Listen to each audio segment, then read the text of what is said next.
Waalaikumsalam. Silakan masuk Widya.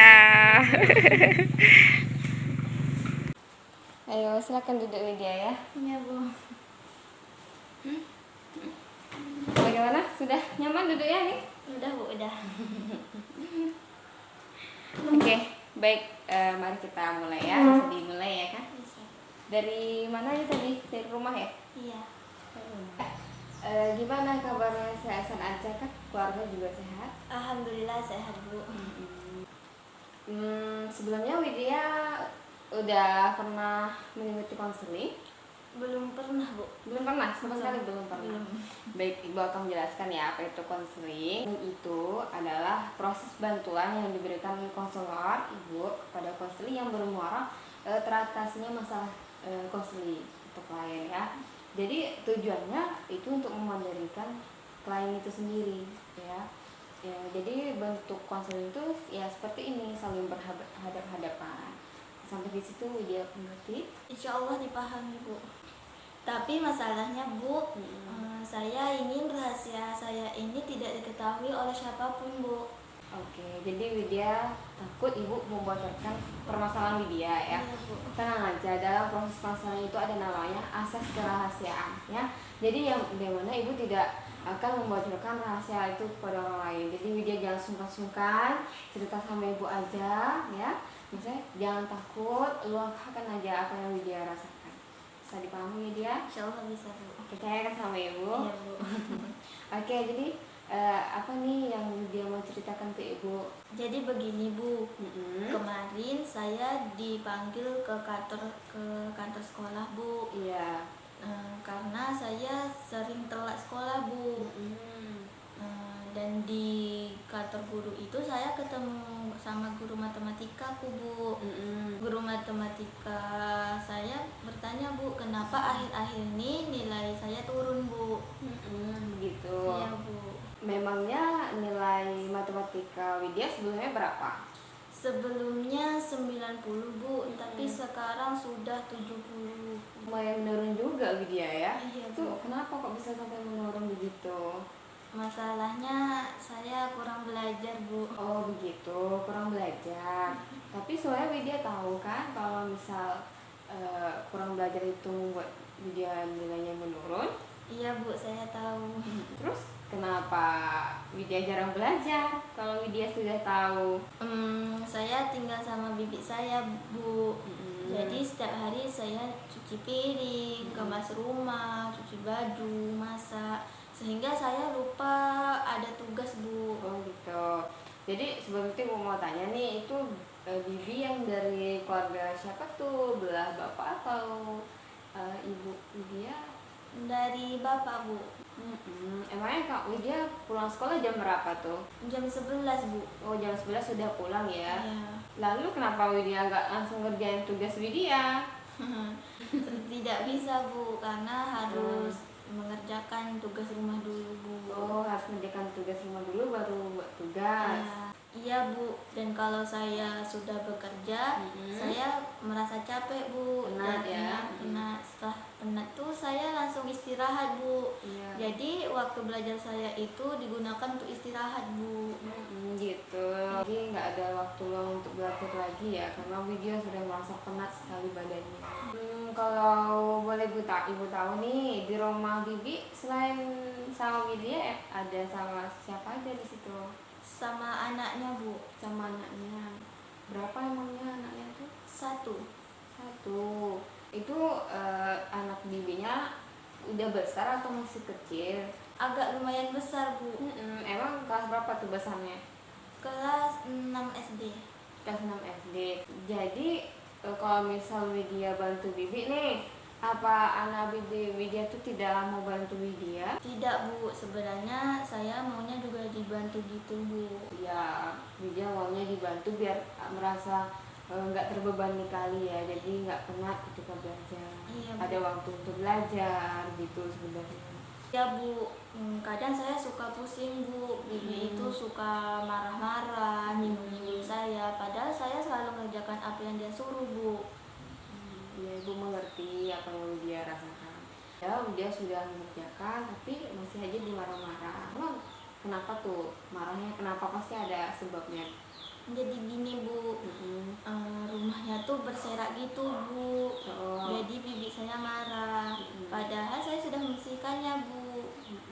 Dia kira saya yang menghamburkannya Bu. Padahal anaknya sama temannya Bu.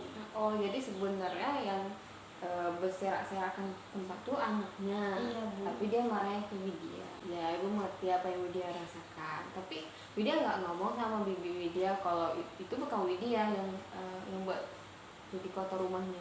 Sudah Bu, saya sudah bilang Bu. Itu apa respon bibi? Dia tidak percaya gitu Bu. Seolah-olah saya yang menyerahkannya Bu. Oh, tetap tidak percaya ya. Itu bibi marah ya, padahal Widya nggak mengerjakan.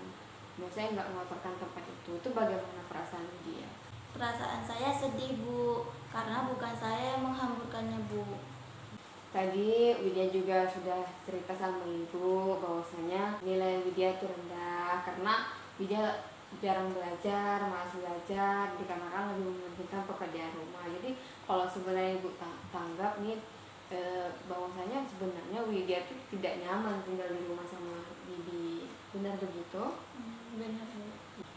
Terus Widya, perubahan apa nih yang Widya mau dari konseling ini?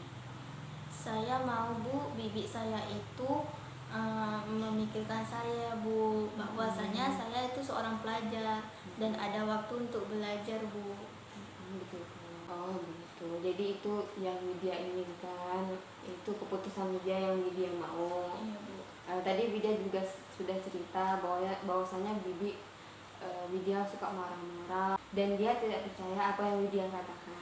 Iya Bu, berulang-ulang kali saya jelaskan tapi dia tetap tidak percaya Bu. Terkadang kalau saya tidak ada pekerjaan, saya hanya diam di kamar Bu. Jadi Widya kalau nggak ada kerja, Widya di kamar aja. Iya Bu, bibi saya itu tidak tahu kalau saya lelah Bu. Saya tinggalkan tugas saya hanya demi pekerjaan rumah Bu. Padahal Widya sudah berusaha untuk membahagiakan hati bibi ya.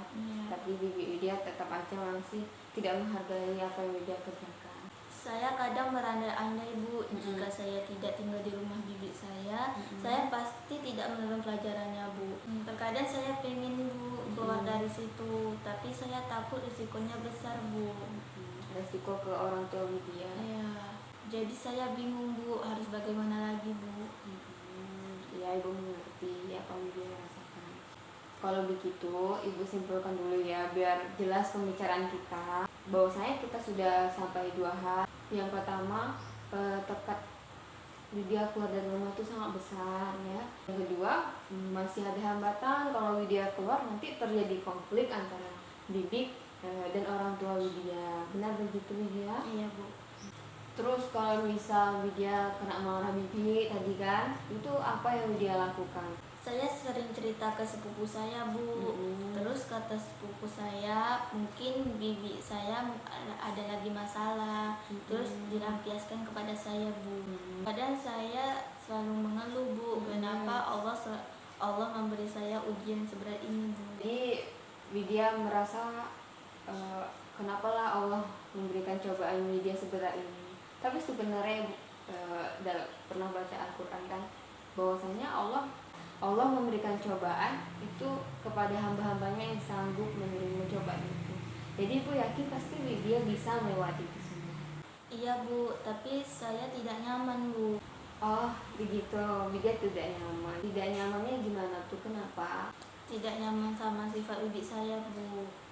Oh ya Widya, tadi kan bibi tuh marah tuh setiap hari atau memang dia betul-betul ada masalah yang seperti sepupu Widya tadi bilang? Kalau saya perhatikan Bu, hanya ada masalah, jadi dia marah saya Bu. Oh memang sebenarnya dia ada masalah baru dia marah-marah ya, melampiaskannya ke Widya. Mungkin sifat bibi Widya mungkin seperti itu. Jadi dia suka marah kalau lagi ada masalah. Mungkin sebaiknya Widya lebih memahami sifat bibi Widya. Jadi bagaimana tuh menurut Widya? Ya Bu, saya harus memahami sifat bibi saya kalau lagi ada masalah Bu.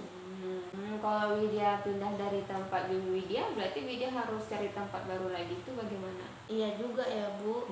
Tapi kalau saya mencari tempat yang baru, saya males beradaptasinya lagi Bu.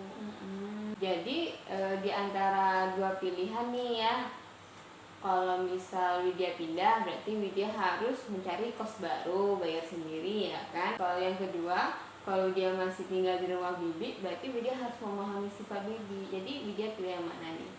Yang kedua Bu. Widya pilih yang kedua. Kenapa tuh? Jadi kalau saya memahami sifat bibi saya, Bu, saya bisa menghilangkan rasa tidak nyaman saya, Bu.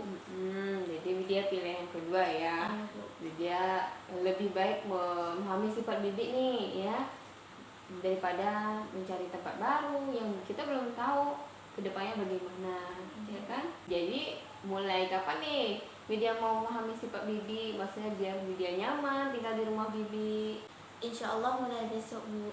Besok ya. Jadi selama kita mengikuti konseling ini, Widya sudah tahu kan masalah Widya apa, terus solusi yang harus Widya lakukan itu apa? Sudah Bu, saya sudah tahu. Apa tuh? Jadi kalau saya tinggal di rumah bibi saya harus memahami sifat bibi saya, Bu. Jadi saya merasa nyaman, Bu.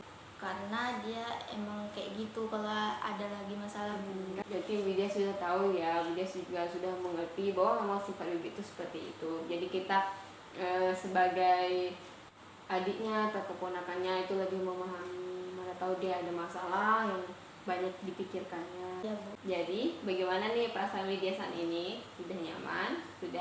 Sudah plong gitu rasanya? Sudah Bu, sudah nyaman dari sebelumnya, dan saya akan meningkatkan belajar saya lagi, Bu. Ya, Widya memang harus meningkatkan belajar Widya ya, biar nilainya tidak menurun. Kan Widya sudah tahu kalau misal malas-malas belajar nilainya menurun. Betul begitu ya? Iya, Bu. Oke, Widya sudah mengerti sekarang apa mau yang Widya lakukan. Ibu harap Widya belajar yang rajin ya, jangan sampai terganggu juga nilainya. Kalau misalnya terganggu bagaimana tuh? Apa yang Widya rasakan kalau nilainya rendah? Saya jadi sedih, Bu. Sedih, ya kan? Berarti biar bagaimana tuh biar nggak sedih? Harus belajar lagi, Bu. Harus belajar ya. Udah.